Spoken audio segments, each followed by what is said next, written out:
Psychology of the ego. The term ego originates from the Latin word ego, which is synonymous with the Greek word ego, both of which simply mean I. Freud and Jung use this term to describe the conscious mind, as it represents the part of our psyche that identifies as I. When we speak of the ego, we are specifically addressing the limited aspect of our self-awareness. It is the segment of ourselves that we are consciously aware of and identify with.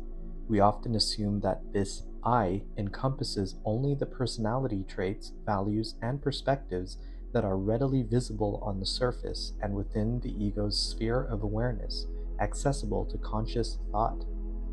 The ego mind remains unaware that the complete I extends far beyond its boundaries, encompassing a much broader and more extensive domain than the ego itself. It fails to recognize that the portion of the psyche concealed within the unconscious is significantly larger and possesses far greater influence than the conscious mind can grasp.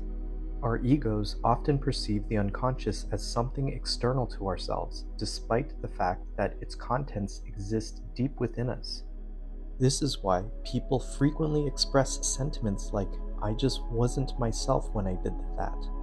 When we engage in unexpected behavior, actions that seem incongruent with our conscious self-image, we tend to distance ourselves from it, as if someone other than us were responsible. The conscious mind, in its attempt to deny the presence of the unconscious, is taken aback. Because the totality of the psyche far exceeds the grasp of the ego mind in terms of complexity and size, these unforeseen actions always appear to originate from an external source rather than emanating from within us. In the realm of dreams and myths, the conscious mind is frequently symbolized as an island. Similar to individuals residing on an island, the ego establishes its own microcosm, a structured system and a collection of beliefs about what constitutes reality. What eludes our ego is the awareness that beyond the confines of these miniature islands, beyond the narrow horizons of their perception, lies an expansive universe teeming with realities and truths concealed within the vast sea of the unconscious, which the ego cannot fathom. In dreams, the term ego generally signifies experiencing the dream from a first-person perspective. According to Jung, the ego serves as the center of our conscious awareness and maintains our sense of personal identity. It acts as an organizer for thoughts, intuitions, feelings, and sensations, and has access to memories that are not repressed. The ego functions as the bearer of personality and serves as a link between the inner and outer worlds. Jung emphasized that individuals' relationship with their inner and outer worlds are influenced by their attitude types. Extroverted individuals are oriented toward the outer world, while introverted individuals are primarily focused on the inner world. Additionally, Jung identifies 4 functions: thinking, feeling, sensation, and intuition that people consciously use to varying degrees.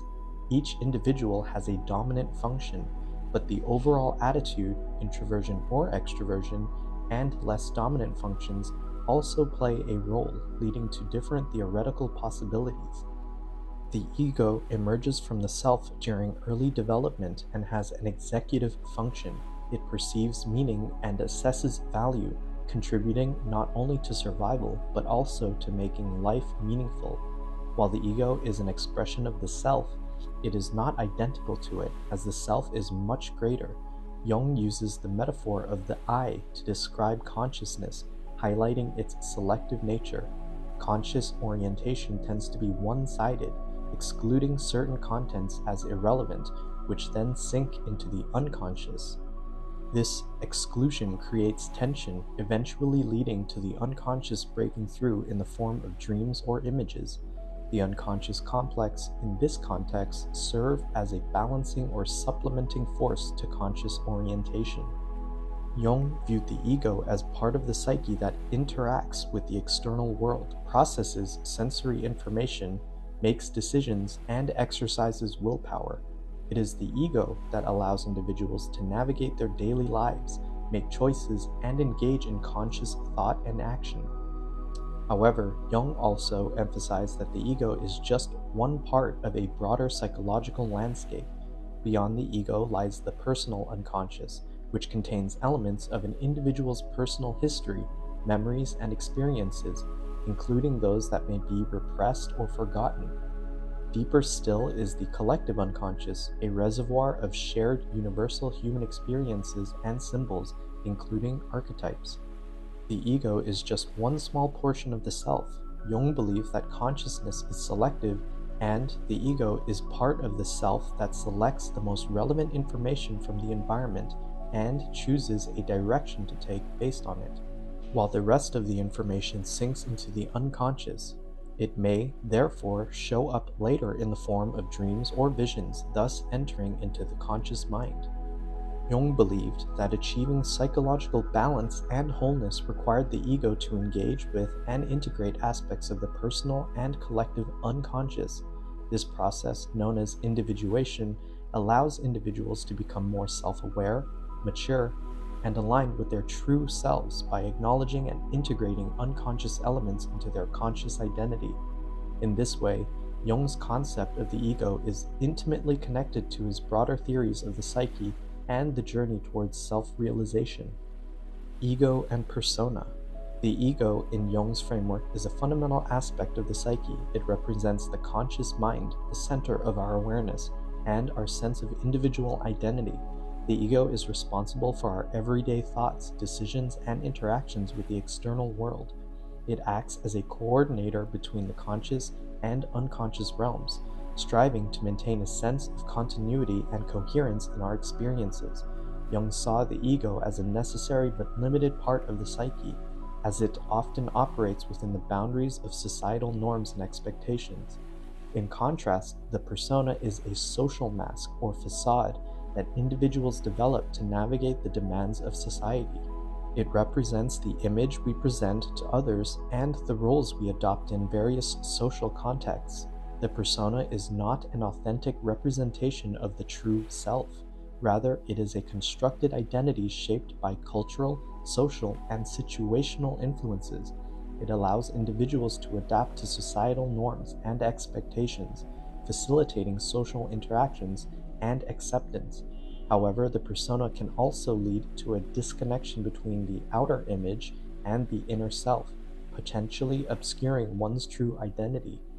In summary, while the ego is the conscious center of personal identity and decision-making, the persona is a social construct used to adapt to societal roles and expectations. Jung emphasized the importance of understanding both concepts to achieve a deeper awareness of the self and its relationship to society. Ego and the self.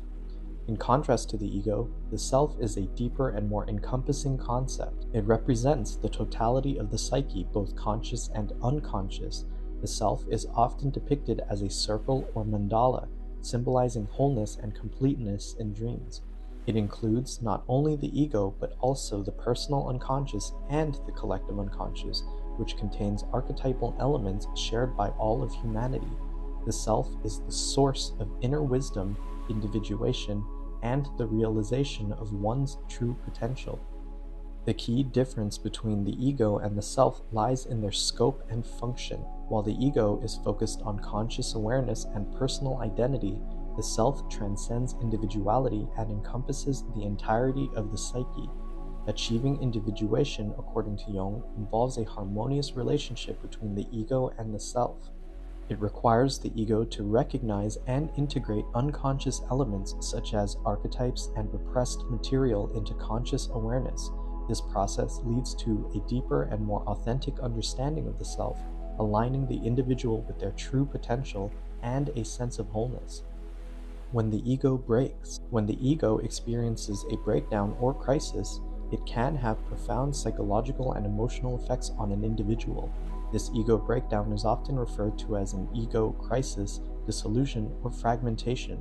It occurs when the ego's usual functions and defenses become overwhelmed or challenged by intense internal or external pressures. One common way an ego can break is through a traumatic event or prolonged stress. Trauma, such as a severe accident, loss of a loved one, or exposure to violence can overwhelm the ego's ability to cope, leading to a breakdown. Prolonged stress, such as ongoing work pressure or relationship difficulties, can gradually erode the ego's stability until it reaches a breaking point. Another way an ego can break is through the confrontation of repressed or denied aspects of the self. When the ego is confronted with unconscious material such as unresolved trauma, suppressed emotions, or denied aspects of one's identity, it may struggle to integrate these elements into conscious awareness. This internal conflict can lead to an ego breakdown. During an ego breakdown, individuals may experience a range of symptoms, including intense anxiety, depression, confusion, loss of identity, and a sense of disintegration. They may feel like their usual coping mechanisms no longer work, and their perception of reality may become distorted. In some cases, individuals may engage in destructive behaviors or experience a sense of existential crisis. The disintegration of the ego can result in unconscious factors overpowering, or seizing control of the conscious mind. This underscores the vital importance of sustaining a strong and healthy ego. Ego and individuation. The concept of ego holds significant importance in the process of individuation, a psychological term coined by Carl Jung. Individuation refers to the journey of self-discovery and the integration of one's unconscious elements into consciousness, leading to a more complete and authentic self. The ego, as a central component of the conscious mind, plays a crucial role in this transformative process. The ego serves as a mediator between the external world and the internal psyche, helping individuals navigate their experiences and interact with the world. In the context of individuation, the ego becomes a necessary anchor, providing a stable point of reference for the exploration of deeper, often hidden aspects of the self. As individuals embark on the journey of individuation, the ego acts as a bridge, facilitating the connection between the conscious and unconscious realms.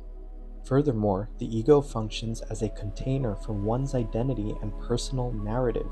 During the individuation process, individuals confront and integrate unconscious elements, including repressed emotions, shadow aspects, and archetypal symbols. The ego's capacity to adapt and assimilate these diverse elements plays a pivotal role in fostering the development of a more authentic and integrated self.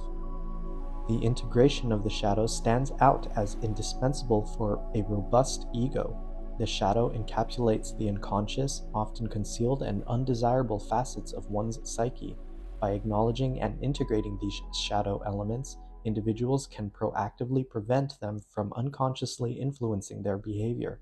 Additionally, embracing the anima or animus holds significance. The anima animus embodies the unconscious feminine aspects within men and the masculine aspects within women. The process of integrating these elements entails recognizing and appreciating qualities traditionally associated with the opposite gender, contributing to the cultivation of a more comprehensive and balanced sense of self. Jung emphasized that the ego, while essential, should not be overly rigid or resistant to change. In the process of individuation, individuals must confront and transcend the limitations of a narrow ego perspective. This involves a willingness to explore the unknown and embrace the transformative potential of the unconscious. The ego's flexibility and openness becomes crucial in navigating the complexities of self-discovery and growth. In summary, the ego's significance in the process of individuation lies in its role as a mediator, container of identity, and adaptive agent. It serves as a vital tool for individuals seeking to integrate unconscious elements, ultimately leading to a more profound understanding of the self and a more authentic engagement with the world. A strong ego in the context of individuation refers to an ego that is flexible, self-aware, and capable of adapting to new experiences and integrating unconscious material. A strong ego is essential for navigating the challenges of individuation because it allows the individual to confront and assimilate unconscious aspects without becoming overwhelmed or losing a sense of self. It implies a healthy balance between conscious and unconscious elements, fostering personal growth and self-realization. Conversely, a weak ego may struggle with the demands of individuation. A weak ego may be overly rigid, defensive, or resistant to change. It might find the exploration of unconscious material challenging and may resist integrating aspects of the psyche that are at odds with its established identity. This can hinder the individuation process, as the individual may avoid confronting deeper layers of the unconscious impending personal development. In the journey of individuation, a balance is sought between a strong ego capable of navigating the external world and maintaining a stable identity, and a willingness to explore and integrate unconscious material for a more profound understanding of the self. It is not about diminishing the ego, but rather strengthening it in a way that allows for a more harmonious relationship between conscious and unconscious aspects of the psyche. Ultimately, a well-developed ego is a crucial ally in the individuation process, facilitating a more complete and integrated sense of self. Thank you so much for watching. Please don't forget to like and subscribe to help me strengthen my ego. Also, go check out my app available in the App Store to discover more on how to analyze your own dreams and on Carl Jung's psychology.